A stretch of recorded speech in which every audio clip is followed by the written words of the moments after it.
മക്കളെ, ഇന്ന് നമുക്ക് ദില്ലിമേ ഉനീന്തേം എന്ന സംസ്മരണിലെ ഇമ്പോർട്ടൻ്റ് പോയിന്റ് നോക്കാം. ബിർള मंदिर के बाहर से लेखिका ഓട്ടോ പകർത്തി ഹെ. ബിർള മന്ദിറിന് പുറത്ത് നിന്ന് ലേഖിക ഓട്ടോ പിടിക്കുന്നു. ലേഖിക ഓട്ടോ ഡ്രൈവർ की हालत समझती है. ലേഖിക ഓട്ടോ ഡ്രൈവറുടെ അവസ്ഥ മനസ്സിലാക്കുന്നു. ലേഖിക ഓട്ടോ ഡ്രൈവർ को घर बुलाती है. ലേഖിക ഓട്ടോ ഡ്രൈവറെ ലേഖികയുടെ വീട്ടിലേക്ക് ക്ഷണിക്കുന്നു.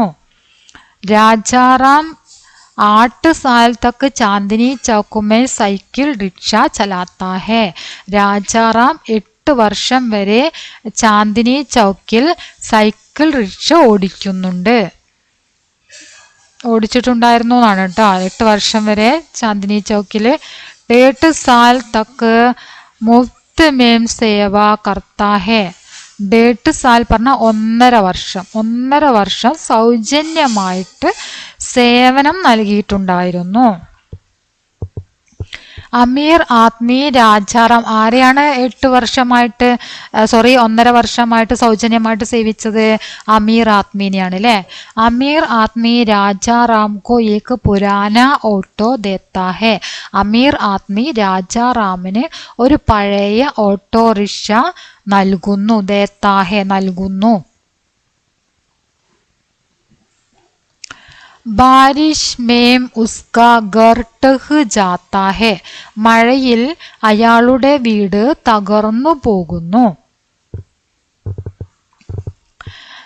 രാജാറാം ദില്ലി ജാനെ കാ നിശ്ചയ് കർത്താ ഹെ. അങ്ങനെ രാജാറാം ദില്ലിയിലേക്ക് പോവാൻ വേണ്ടിയിട്ട് നിശ്ചയിക്കുന്നു. ദില്ലി മേ ഓട്ടോ ചലാത്താ ഹെ. ദില്ലിയിൽ ഓട്ടോ ഓടിക്കുന്നു. ലേഖിക രാജാറാം की हालत समझती है. നമ്മളത് ആദ്യം പറഞ്ഞതാണല്ലേ. ലേഖിക ഓട്ടോ ഡ്രൈവർ की हालत समझती है എന്ന് ഫസ്റ്റ് പറഞ്ഞു. പിന്നെ ലാസ്റ്റ് രാജാറാമിൻ്റെ അവസ്ഥ മനസ്സിലാക്കുന്നു. അതായത് ഈ ഓട്ടോ ഡ്രൈവറിൻ്റെ പേര് രാജാറാമാണ്. അപ്പം രാജാറാം എന്ന വ്യക്തിയുടെ ആ അവസ്ഥ എന്തൊക്കെയാണ് എന്ന് ലേഖിക വീട്ടിലേക്ക് വിളിച്ചു വരുത്തുന്നുണ്ടല്ലോ രാജാറാമിനെ.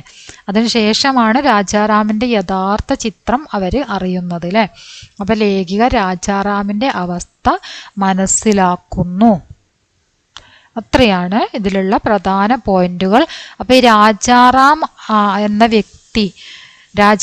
എന്ന വ്യക്തി ആ പേര് പറഞ്ഞതിന് ശേഷമുള്ള അനുഭവങ്ങൾ ഉണ്ടല്ലോ, എങ്ങനെയായിരുന്നു, എന്താണ്, ഏതാണെന്നൊക്കെ വ്യക്തമായിട്ട് പറയുന്ന അത് നിങ്ങൾ മനസ്സിലാക്കി വെക്കണം.